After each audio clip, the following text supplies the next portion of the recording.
Shalom peuple de Dieu, nous sommes dans notre espace, une vie chrétienne de qualité. Aujourd'hui, nous allons nous poser une question indicatrice de l'endroit où se trouve notre foi. Cette question, nous allons la tirer du texte de Luc chapitre 12, verset 34, qui nous dit ceci: « Car là où est votre trésor, là aussi sera votre cœur. » Nous allons nous poser la question, où se trouve votre trésor? Où se trouve votre trésor?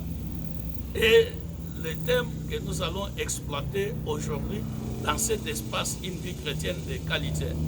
Mais avant que nous puissions avancer, inclinons-nous dans la prière. Yahweh, notre Dieu et Père, nous nous humilions devant ton trône et devant ta sainte majesté.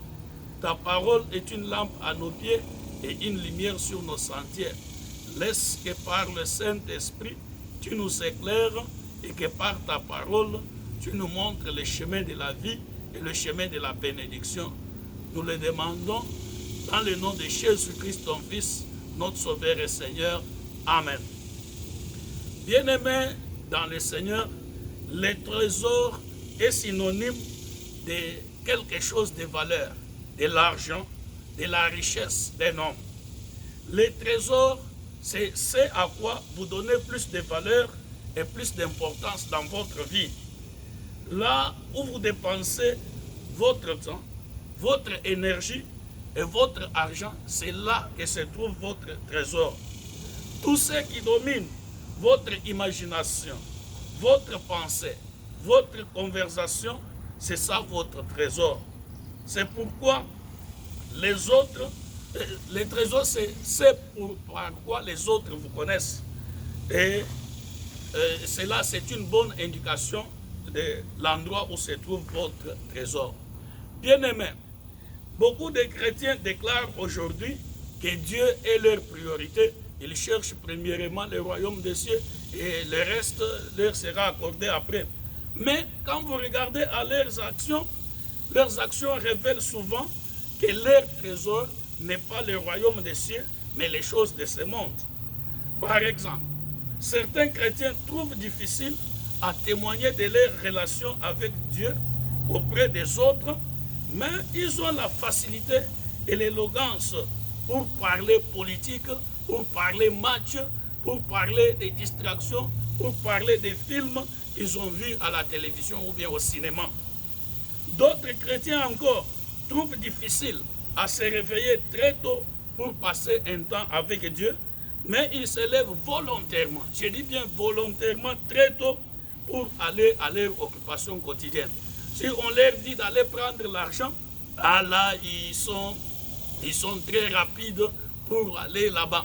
Mais si vous leur dites, nous allons commencer les services à 8 heures, ils vous disent, pasteur, c'est très tôt, pasteur, c'est très tôt.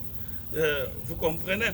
Certains chrétiens ont difficile à donner une bonne offrande, et même la dîme, mais ils ont la facilité de faire de grandes dépenses pour des choses qui élèvent leur orgueil. Les habits, les voitures, les maisons, ils dépensent dans les bijoux, dans les téléphones, dans les télévisions.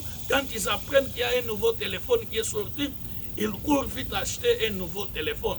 Ils dépensent beaucoup d'argent et facilement dans ce qui fait leur orgueil. Mais pour ce qui concerne l'argent des offrandes et des dîmes, ils ont des difficultés à donner cela. D'autres, ils ont la facilité de faire le marketing. Ils approchent les personnes qui ne connaissent pas avec assurance pour vendre une voiture, pour vendre un produit, pour vendre les vêtements, comme le font les chailleurs. Mais ils sont péniblement timides. Je dis bien timides pour parler de notre Seigneur et Sauveur Jésus-Christ. Certains dépensent encore beaucoup d'heures pour servir des volontaires dans des organisations humanitaires. Ce n'est pas une mauvaise chose. Mais si vous leur dites, allons faire l'évangélisation, ils ne sont pas disponibles, ils n'ont pas le temps pour servir Dieu. Bien aimé, vous comprenez, par toutes ces indications où se trouve le trésor des gens. Si vous n'êtes pas sûr du lieu où se trouve votre trésor, examinez où est-ce que vous dépensez votre temps, Où est-ce que vous dépensez votre argent? Qu'est-ce qui remplit votre imagination? À quoi est-ce que vous pensez? Même quand vous êtes travaillé, vous faites un programme. Quand j'ai fini ici, je vais aller faire ceci ou cela. Réfléchissez en quoi vous trouvez plus de plaisir et de joie dans vos pensées et dans vos conversations. Si vous ne parvenez pas à faire cet exercice vous-même, demandez à vos amis, demandez à votre femme, demandez à votre mari, demandez à vos enfants, demandez à vos parents. Ils vont vous dire les choses qui ont plus de valeur pour vous. Peut-être vous-même, vous ne pouvez pas remarquer, mais votre femme va vous dire les choses qui ont plus de valeur pour vous. Ce sont les habits, ce sont les voitures, ce sont telle et telle autre chose. Et vous allez comprendre là où se trouve votre trésor. Ça vous surprendra de connaître ce que les autres considèrent comme ayant de la valeur pour vous. Ce qui est votre trésor, là où vous avez placé votre cœur. Mais Dieu, notre Père, Dieu poursuit une relation de continu amour avec nous. Le christianisme n'est pas une religion, mais une relation avec notre Dieu et notre Créateur.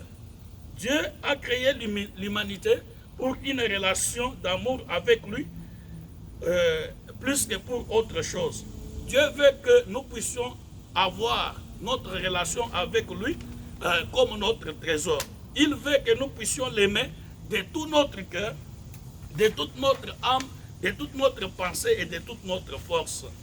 C'est notre relation avec Dieu qui doit être notre richesse, notre trésor. Toute autre chose que nous pouvons expérimenter doit être secondaire à cette relation avec Dieu. Cette relation avec Dieu est le plus important facteur pour connaître et faire la volonté de Dieu. Cette relation avec Dieu est le facteur le plus important pour que nous puissions accomplir notre destinée sur cette terre. Si votre relation personnelle et pratique avec Dieu n'est pas votre trésor, je vous dis, aucune chose ne le sera. Aucune chose, si votre relation avec Dieu n'est pas parfaite, aucune chose ne le sera. Parce que tout dépend de notre relation avec Dieu. Bien aimé, quand Dieu invita Moïse, cet homme de Dieu puissant, pour le servir, afin de libérer Israël, son peuple, il commença par établir une relation personnelle avec Moïse. Dieu établit une relation personnelle, pratique, dynamique avec Moïse. De temps en temps, Dieu voulait que Moïse puisse revenir à lui, parler avec lui tête à tête, face à face. Lui dire les difficultés qu'il a rencontrées et les succès qu'il a obtenus.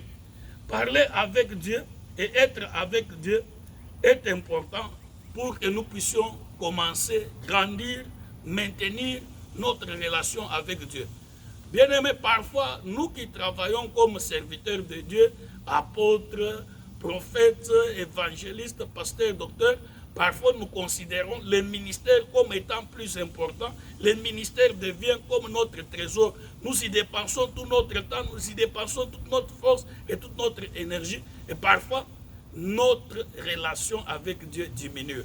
Bien-aimé, là où est ton trésor, c'est là où se trouve ton cœur. Nous devons mettre notre cœur dans notre relation avec Dieu. Notre relation avec Dieu doit primer plus que toute chose. Et Dieu vous bénisse et qu'il bénisse sa parole au nom de Jésus-Christ. Amen.